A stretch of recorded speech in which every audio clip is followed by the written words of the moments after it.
अस्सलाम वालेकुम। आज हमारा टॉपिक है reactions of benzene. Reactions of benzene में हम जो रिएक्शंस पढ़ेंगे उसमें हैलोजिनेशन है, नाइट्रेशन है और उसके अलावा हम पढ़ेंगे सल्फोनेशन है। और लास्ट पे जो बहुत इंपॉर्टेंट रिएक्शंस है इसके वो फ्रीडल क्राफ्ट रिएक्शंस है, उसकी भी बात करेंगे। तो स्टार्ट करते हैं पहले हैलोजिनेशन से।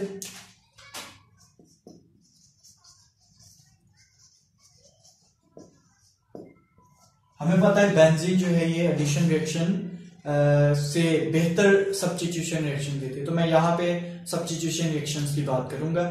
तो हैलोजिनेशन हम कहते हैं कि जब हम हैलोजन्स को सब्स्टिट्यूट करवाते हैं बेंजीन के अंदर, हाइड्रोजन को उतारेंगे और उसकी जगह हम हैलोजन, कोई भी हैलोजन जो है ना उसको उसका रिएक्शन करवाएंगे, जिसमें आती है फ्लोरीन आ जाती है, ब्रोमीन, क्लोरीन, आयोडीन, ठीक है। जिसमें हम कहते हैं फ्लोरीन बहुत ज्यादा तेजी से रिएक्ट करती है, एक्सप्लोसिव रिएक्शन होता है। उसके अलावा जो ब्रोमीन और क्लोरीन है ये नॉर्मल रिएक्शंस देते हैं, इनको हम ज्यादातर स्टडी करते हैं, जबकि आयोडीन जो है वो बहुत ही कम रिएक्शन देता है, बाजू का देता ही। तो हैलोजिनेशन में जो इसको हमने जितने भी, एक इंपॉर्टेंट बात पहले आपने याद रखनी है, हम बेंजीन के जितने भी रिएक्शंस पढ़ेंगे उसके बेसिकली तीन स्टेप्स होंगे और बाजुकात हमें चौथा स्टेप भी करना पड़ेगा। लेकिन अगर आप इन स्टेप्स को याद कर ले तो आपको आपके मसले दूर हो जाएंगे। तो हैलोजिनेशन हम कहते हैं कि हम बेंजीन में क्या ऐड करें, कोई भी हैलोजन, ठीक है। फॉर एग्जांपल मैंने क्लोरीन ले लिया है। अब बेंजीन जो है ये रिएक्शन करती है किसी भी कैटलिस्ट की मौजूदगी में। जैसे वो कैटलिस्ट यहाँ पे क्लोरीन है तो FeCl3 हो सकता है या AlCl3 हो सकता है, ठीक है। तो हम इसको जो है करते हैं, फॉर एग्जांपल हम AlCl3 ही यूज कर लेते हैं। तो AlCl3 की मौजूदगी में ये हैलोजन क्या करती है, बेंजीन के ऊपर से एक हाइड्रोजन उतार के हाइड्रोजन की जगह रिप्लेस हो जाती है, हैलोजन जो लग जाती है उसको, ठीक है। आपको पता है ना इसकी बेसिक स्ट्रक्चर कि यहाँ पे सब पोजीशन पे हाइड्रोजन लगी हुई है, ठीक है। ये तो आपको पहले ही पता होगा। इस हाइड्रोजन की जगह हमने रिप्लेस कर दिया है किसको, इस हाइड्रोजन को क्लोरीन के साथ रिप्लेस कर दिया है। ये हैलोजिनेशन इसकी। अगर इसका मैकेनिज्म देखा जाए, बेसिकली आपने यहाँ पे मैकेनिज्म देखना है इसका, तो मैकेनिज्म में याद रखना है तीन स्टेप्स होंगे इसके। पहला जो है हम कहते हैं जनरेशन ऑफ इलेक्ट्रोफाइल। इलेक्ट्रोफाइल को जनरेट करवाएंगे पहले स्टेप में। और याद रखना है इलेक्ट्रोफाइल हमेशा जो रिएजेंट है, जो कैटलिस्ट है, उनके आपस में रिएक्शन से बनेगा हमेशा, ठीक है। तो स्टार्ट करते हैं। पहला स्टेप है कि इलेक्ट्रोफाइल जनरेट करवाना है। तो जो भी आपके रिएजेंट्स होंगे, कैटलिस्ट होगा, उनको आपस में आपने रिएक्ट करवा देना है। फॉर एग्जांपल यहाँ पे Cl2 है और AlCl3 है। AlCl3 जो है वो यहाँ पे हम इसको पढ़ते हैं ना कि ये इलेक्ट्रॉन डेफिशिएंट है। तो इलेक्ट्रॉन डेफिशिएंट होने की वजह से जो है ना ये इस तरह की कुछ रिएक्शंस करता है। यहां से क्लोराइड आयन को ये ले लेगा, मतलब इस क्लोरीन, ये क्लोरीन बॉन्ड ऐसे बना हुआ है, ये क्लोरीन की होगी हेट्रोलिटिक फिशन होगी। मतलब कि ये एक क्लोरीन अपने अपने जो लोन पेयर है दोनों इलेक्ट्रॉन्स को लेके इसके साथ चला जाएगा, AlCl, और इसमें माइनस चार्ज है, ठीक है। अब ये जो पीछे क्लोरीन बची है पीछे, अब इसके पास कोई इलेक्ट्रॉन नहीं आया तो इसके ऊपर पॉजिटिव चार्ज आ जाएगा। पता है ना आपको दो तरह की फिशंस होती हैं। फॉर एग्जांपल क्लोरीन और क्लोरीन है, अगर इसमें दो इलेक्ट्रॉन्स होते हैं किसी भी बॉन्ड में, अगर ये इक्वली शेयर्ड होते हैं तो इसको हम बोलते हैं ये हेट्रोलिटिक फिशन है, sorry homolytic fission. Homolytic fission में हम कहते हैं कि रेडिकल्स बनते हैं, जबकि यहां पे कौन सी हुई है, यहां पे ऐसा हुआ है कि जो दो इलेक्ट्रॉन्स हैं यहां पे,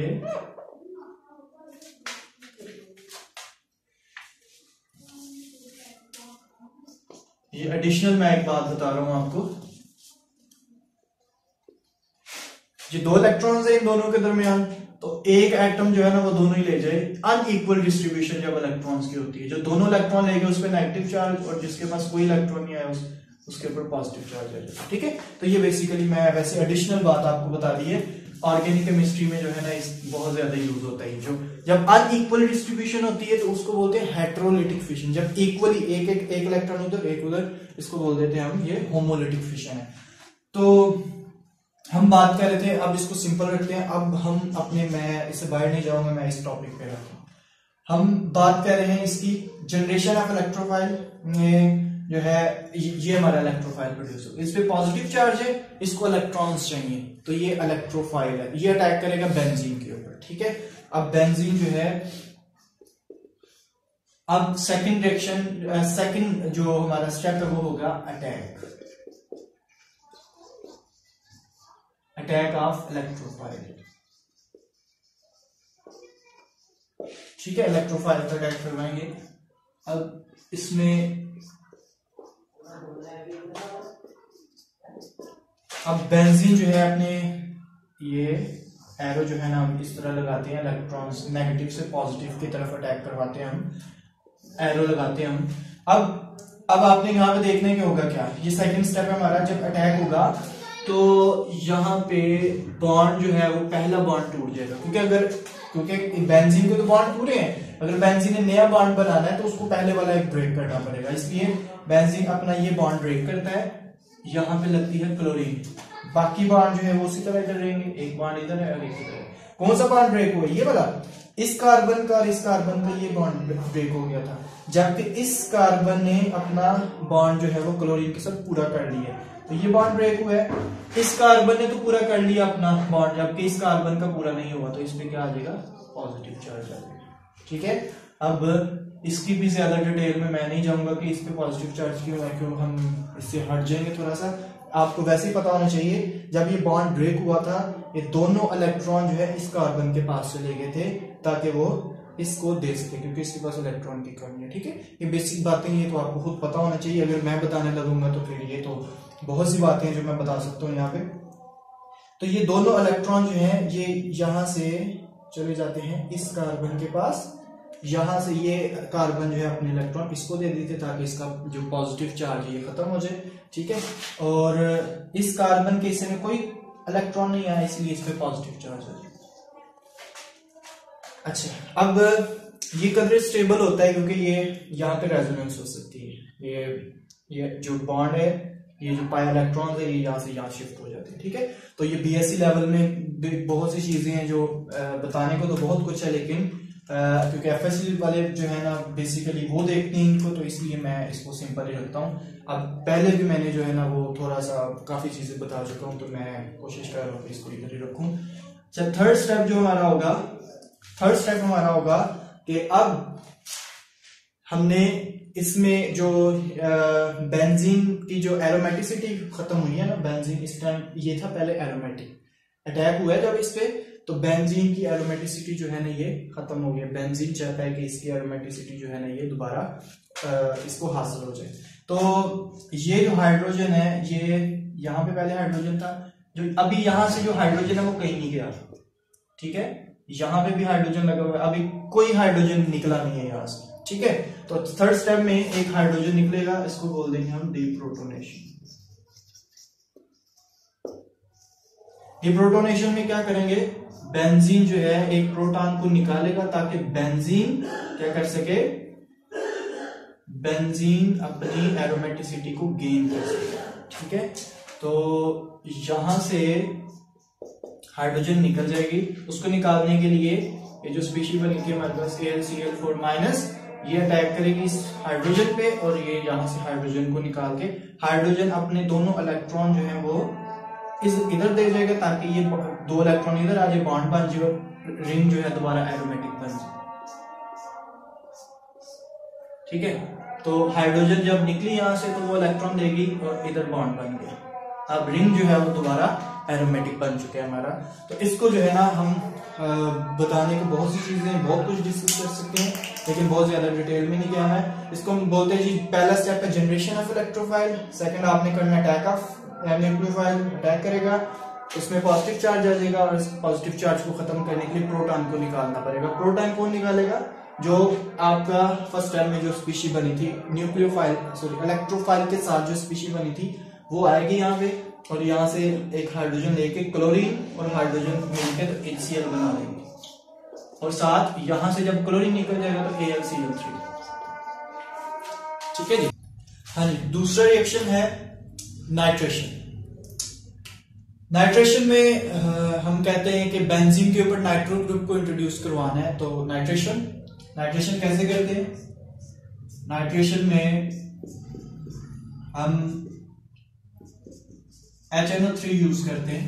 HNO3 जो है नाइट्रेशन में काम करेगा ये in the presence of sulphuric acid. ठीक है, और इससे क्या बनेगा? नाइट्रोबेंजीन, NO2 ग्रुप आ जाता है। This is nitrobenzene. अच्छा, अब इसका मैकेनिज्म देखना है, तो मैकेनिज्म में 3 स्टेप आपने याद रखने हैं। पहला step generation of electrophile. Generation of electrophile में हमें पता है कि कैटलिस्ट और ये जो रिएजेंट है इन दोनों को रिएक्शन करवाना है। HNO3 plus H2SO4। इस रिएक्शन में यहां से NO2 ग्रुप जो है ये नाइट्रेटिंग एजेंट है। MCQs आया हुआ ये कि in the nitration of benzene which one of the following is nitrating agent. जब हम नाइट्रेशन करवाते हैं बेंजीन की, तो बेंजीन की नाइट्रेशन में जो नाइट्रो ग्रुप इंट्रोड्यूस करवाने के लिए ये रिएजेंट नीचे ऑप्शन लिखा होगा NO2 प्लस, तो ये नाइट्रेटिंग एजेंट होता है। तो साथ इसके जो है HSO4 माइनस प्लस H3O। अच्छा, अब पहला स्टेप हो गया generation of electrophile. Second step में हमें पता है कि ये अटैक करेगा, तो बेंजीन जो है इसके ऊपर अटैक होगा। सॉरी,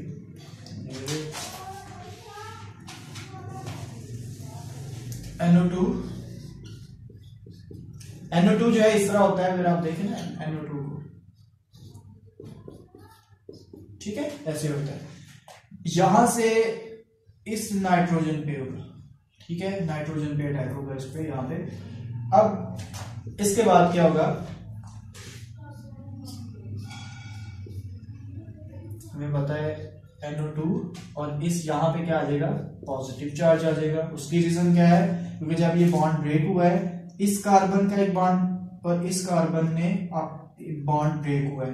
अब इस कार्बन ने NO2 के साथ बॉन्ड पूरा कर लिया, जो ब्रेक हुआ था वो इसका तो पूरा हो गया है, लेकिन इसका पूरा नहीं हुआ, इस पे पॉजिटिव चार्ज आ गया। बाकी बॉन्ड बेंजीन के उसी तरह, ठीक है। और इसके साथ यहाँ पे अभी हाइड्रोजन नहीं उतरी, इसकी हाइड्रोजन जो है अभी उसी तरह है। बाकी सारी यहाँ पे भी हाइड्रोजन, यहाँ पे भी, इधर तमाम जगह पे भी हाइड्रोजन है, अभी कहीं से भी हाइड्रोजन नहीं उतरी, सिर्फ अभी जो है वो एडिशन हुई है NO2 की। अब हो गया, तो इसके बाद थर्ड स्टेप हमें पता है क्या होता है। थर्ड स्टेप में हम कहते हैं कि होगी, अब इसमें डीप्रोटोनेशन होगी, ये प्रोटॉन निकालेंगे ताकि प्रोटॉन अपने इलेक्ट्रॉन वापस दे और बेंजीन दोबारा से एरोमेटिक हो जाए, क्योंकि हमें पता है यहाँ पे बेंजीन एरोमेटिक है। बेंजीन नहीं चाहती कि इसकी एरोमेटिसिटी जो है ना ये दाव पे लगे, ये खत्म हो जाए। तो बेंजीन अटैक, इस पे अटैक हुआ बेंजीन पे, तो अब ये बेंजीन अपनी जो एरोमेटिसिटी है उसको वापस लेना चाहती है, तो उसके लिए प्रोटॉन यहां से निकलेगा। तो थर्ड स्टेप में क्या होगा? डीप्रोटोनेशन। तो डीप्रोटोनेशन में हमें पता है क्या होगा। थर्ड स्टेप इसमें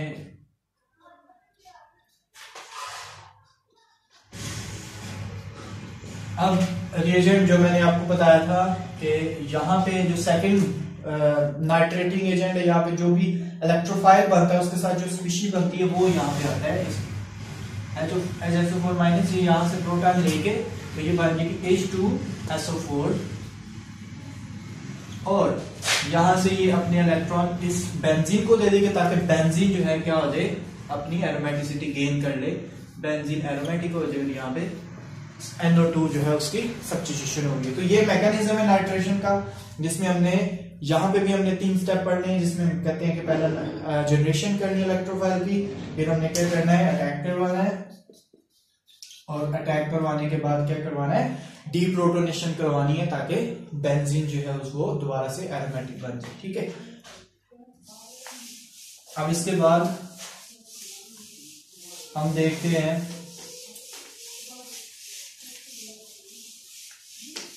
सल्फोनेशन।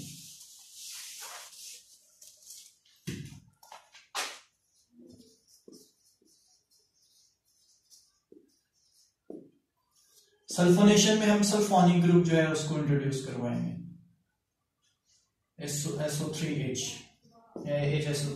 SO3H जो है ना उसको इंट्रोड्यूस करवाएंगे।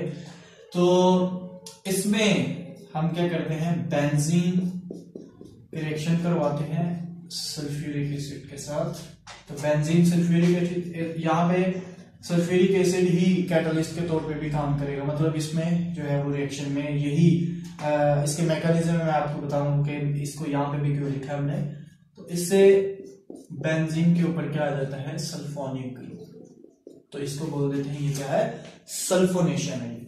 इसके मैकेनिज्म में अगर आप देखें तो मैकेनिज्म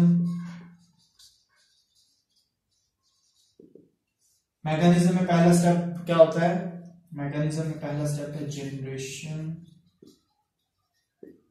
ऑफ इलेक्ट्रोफाइल।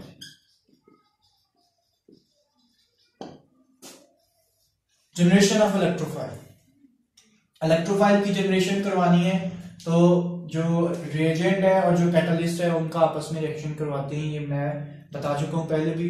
तो यहाँ पे सल्फ्यूरिक एसिड दूसरे मॉलिक्यूल के साथ रिएक्शन करेगा। ठीक है, इसका भी बाकायदा मैकेनिज्म है जो यहाँ पे हमने नहीं करना इस लेवल पे। आप जब बीएससी या बीएस ऑनर्स में जब पढ़ेंगे तो आप ये भी पढ़ेंगे कि ये कैसे रिएक्ट करते हैं, इसे किस तरह जो है ना वो रिएजेंट प्रोड्यूस होता है। तो फिर सल्फोनेशन में जो सल्फोनेटिंग एजेंट है वो SO3 होता है प्लस HSO4 माइनस और साथ।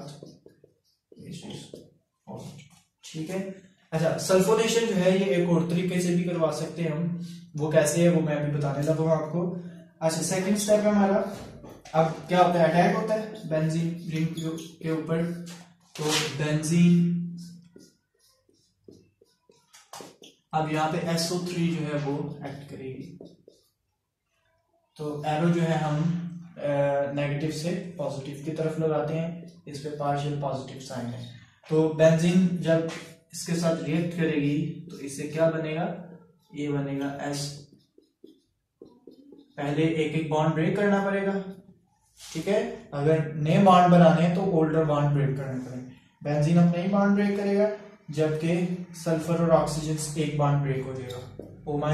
ठीक है, यहाँ पे जो है बॉन्ड ब्रेक होगा तो दोनों इलेक्ट्रॉन इस ऊपर वाली कार्बन के पास चले गए, इसलिए इस पे पॉजिटिव चार्ज आ जाता है। ठीक है, अच्छा अब इसमें हम यहाँ पे जो है ना वो हाइड्रोजन शो करवा लेते हो। अब थर्ड स्टेप जो है वो होता है डीप्रोटोनेशन का, कि हमने यहाँ से अब प्रोटॉन निकालना है ताकि क्या हो जाए, हमारा जो रिंग है वो एरोमेटिक हो जाए। बेंजीन जो है वो अपनी एरोमेटिसिटी गेन करना चाहती है, किसी भी सूरत में उसको नहीं खोएगी।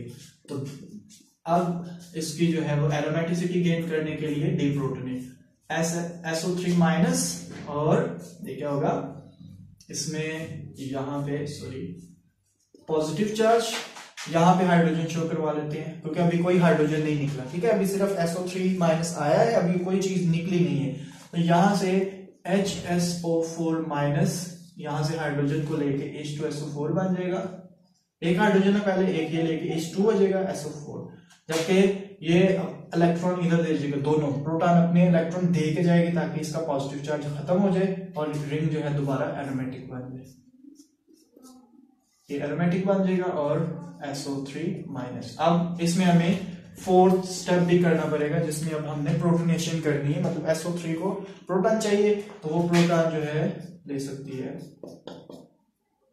एसिड से ले सकती है। ठीक है, सल्फ्यूरिक एसिड है, एसिडिक कंडीशन है, तो ये प्रोटॉन लेके तो क्या बना लेगा, SO3H। ठीक है, तो ये है ये सल्फोनेशन। फ्रीडल-क्राफ्ट रिएक्शंस में हम कहते हैं कि ये सेम जिस तरह रिएक्शन बेंजीन दूसरे रिएक्शन करता है, इससे पहले भी हमने जो कर ली है नाइट्रेशन, उसके अलावा हैलोजिनेशन, सल्फोनेशन, फ्रीडल-क्राफ्ट रिएक्शन भी सेम मैकेनिज्म के थ्रू होती है। लेकिन अब हम कहते हैं कि अल्काइल ग्रुप लेके आना, अल्काइलेशन, अल्काइल ग्रुप सब्स्टिट्यूट करवाना, और असाइल ग्रुप, असाइलेशन, ये दो स्टेप्स जो हैं, ये दो रिएक्शंस जो हैं, इनको स्पेशल नाम दे देते हैं हम कि ये फ्रीडल-क्राफ्ट रिएक्शंस है। अदरवाइज ये इसमें इसके मैकेनिज्म में या इसके जो स्टेप्स, जितने हम 3 स्टेप्स पढ़ते हैं वो सब कुछ सेम है। तो असाइल ग्रुप भी इसमें जो है वो, ये दो जो रिएक्शंस है, इसको हम, इन दोनों को हम अल्काइलेशन या असाइलेशन करवाना फ्रीडल-क्राफ्ट रिएक्शंस कहलाते हैं। वन बाय वन अगर हम देखें तो पहले अल्काइलेशन देख लेते हैं इसको। अल्काइलेशन में बेंजीन के ऊपर अल्काइल ग्रुप लेके आना है। तो अब जो फ्रीडल-क्राफ्ट रिएक्शंस हैं, हमें पता है बेंजीन के रिएक्शंस जो है ये किसकी मौजूदगी में होते हैं, ये किसी भी कैटलिस्ट के मौजूदगी में होते हैं। जैसे फॉर एग्जांपल AlCl3 यूज कर लेते हैं या FeCl3 यूज कर लेते हैं। तो इसके लिए आपको अल्काइल हैलाइड यूज करना पड़ेगा और इसके साथ आपको FeCl3 यूज कर ले, AlCl3 भी यूज कर सकते हैं हम। FeCl3 यूज कर, अगर Cl है तो Cl यूज कर लेंगे, अगर यहाँ पे ब्रोमीन है, अल्काइल ब्रोमाइड है, तो FeBr3 भी यूज कर सकते हैं हम। तो बेंजीन के ऊपर क्या आ जाता है, अल्काइल ग्रुप। ठीक है, तो ये हमने क्या करवा दिया है, अल्काइलेशन, अल्काइल ग्रुप लेके आए। इसके मैकेनिज्म में हमने 3 स्टेप्स पढ़े हैं। पहला स्टेप जो है वो होगा जनरेशन, बेसिकली 3 स्टेप्स ही होंगे इसके भी। जनरेशन ऑफ इलेक्ट्रोफाइल, ठीक है। तो जनरेशन ऑफ इलेक्ट्रोफाइल में ये जो आपका रिएजेंट है और कैटलिस्ट ही आपस में रिएक्ट करेंगे, हमेशा ऐसा ही होता है। पिछले जो है वो अगर आपने रिएक्शंस देखे हैं तो आपको पता चल जाएगा कि ये मैं इसको डिटेल में बता चुका हूं कि ये रिएजेंट जो जिसका रिएक्शन करवाना है, जो कैटलिस्ट के तौर पे काम कर रहा है, पहले स्टेप में वो आपस में रिएक्शन करते हैं हमेशा, ताकि क्या हो सके, जनरेट हो सके इलेक्ट्रोफाइल। तो यहाँ पे अब जो है वो क्लोराइड इसके साथ मिल जाएगा FeCl4 माइनस, और साथ क्या हो जाएगा R पॉजिटिव। मतलब कि जो अल्काइलेशन में जो अल्काइलेटिंग एजेंट है वो क्या होते हैं, कार्बोकेटाइन्स होते हैं। ये कार्बन होगी ना, जब कार्बन पे पॉजिटिव चार्ज होता है तो उनको कार्बोकेटाइन बोलते हैं, कार्बोकेटाइन। तो कार्बोकेटाइन्स जो है, कार्बोकेटाइन्स अल्काइलेशन के जो है वो रिएजेंट्स होते हैं। ठीक है, तो एजेंट होते हैं। अब सेकंड स्टेप में हमें पता है कि ये अटैक करेगा बेंजीन पे। ठीक है, अब यहाँ पे सॉरी अटैक, हम एरो जो है वो पॉजिटिव, नेगेटिव से पॉजिटिव की तरफ ही लगाते हैं, जिस तरफ वो इलेक्ट्रॉन मूव करें। अच्छा, अब हमें पता है कि इस कार्बन पे अगर ये अटैच हुई है तो यहाँ पे इस कार्बन का और इस कार्बन का ये वाला बॉन्ड ब्रेक हो जाएगा। ठीक है, ये दोनों के ये इस बॉन्ड के दोनों इलेक्ट्रॉन इस कार्बन के पास चले जाएंगे और इस कार्बन के पास कोई इलेक्ट्रॉन नहीं रहेगा, तो इसलिए इस पे पॉजिटिव चार्ज, बाकी जो दोनों बॉन्ड है वो उसी तरह रहेंगे। अब ये हाइड्रोजन हम शो कर लेते हैं। अब क्योंकि कोई हाइड्रोजन नहीं उतरी, बाकी भी हाइड्रोजन 5 लगी हुई है, कहीं नहीं गई, कोई भी नहीं हाइड्रोजन निकली यहाँ से। जबकि थर्ड स्टेप में हम करते हैं, क्योंकि हमें पता चल गया, यहाँ पे हमने देख ली है कि जो बेंजीन है उसकी एरोमेटिसिटी जो है ना वो लूज हो गई है, एरोमेटिक नहीं रही है। तो ये बेंजीन को रिंग को एरोमेटिक बनाने के लिए तो क्या करेगी, यहाँ से इसको इलेक्ट्रॉन्स चाहिए ताकि ये यहाँ पे बॉन्ड बना सके। ठीक है, तो R और यहाँ पे पॉजिटिव चार्ज है। अब यहाँ पे FeCl4 ये यहां से हाइड्रोजन को निकाल के तो क्या बना, FeCl3 दोबारा जनरेट हो जाएगा, HCl बनेगा और इसके साथ ये हाइड्रोजन जो है अपने इलेक्ट्रॉन रिंग को दे देगा ताकि रिंग जो है वो क्या बन जाए, दोबारा एरोमेटिक बन जाए। ठीक है, ये बॉन्ड बन गया, बाकी दोनों बॉन्ड जो है वो उसी तरह हो। तो ये क्या हो गया जी, इसको हम बोल देते हैं कि अल्काइलेशन हो गई। इसको हम बोलते हैं ये फ्रीडल-क्राफ्ट रिएक्शन है, ये अल्काइलेशन है। इसके बाद इसके बाद हमने करना है रिएक्शन इसका। वैसे यहाँ पे आप AlCl3 यूज करें तो वो बेहतर है। तो यहाँ पे अब हम देखते हैं असाइलेशन।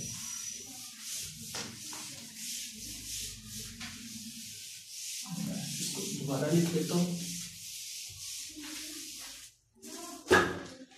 असाइलेशन, असाइलेशन में हम कहते हैं कि बेंजीन के ऊपर असाइल ग्रुप सब्स्टिट्यूट करवाना है हमें, ठीक है। तो असाइल ग्रुप लेके आने के लिए हमें असाइल हैलाइड से रिएक्शन करवाना पड़ेगा इसका, बेंजीन का। बेंजीन जो है ये असाइल क्लोराइड, ये मौजूदगी होगी इसमें कैटलिस्ट AlCl3 और क्या होगा, बेंजीन के ऊपर असाइल ग्रुप सब्स्टिट्यूट हो जाएगा, ठीक है। तो ये असाइलेशन हो गई है, असाइल बेंजीन बन गई। अब अगर हम देखें तो इसका मैकेनिज्म, तो इसके 3 स्टेप्स हैं। कौन कौन सा स्टेप है इसमें? पहला स्टेप सेम उसी तरह जनरेशन करनी है हमने, जनरेशन ऑफ इलेक्ट्रोफाइल, ठीक है। जनरेशन ऑफ इलेक्ट्रोफाइल में पहला स्टेप जो है वो क्या होता है कि जो आपका रिएजेंट है, जो कैटालिस्ट है, वो आपस में रिएक्शन करते हैं।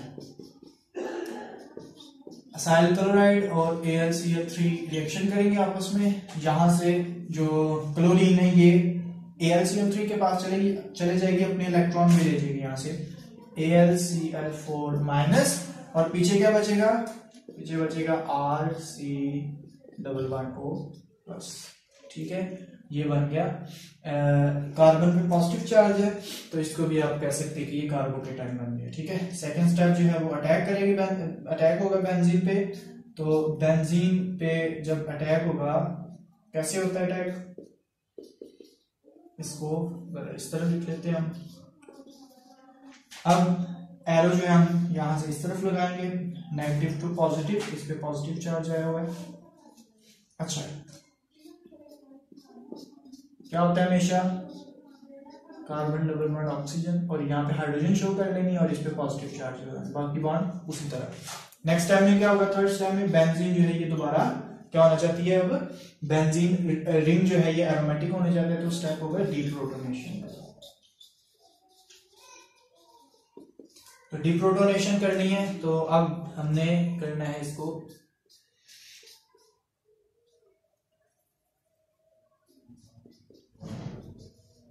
हाइड्रोजन शो की है, पॉजिटिव चार्ज है, ये बॉन्ड उसी तरह।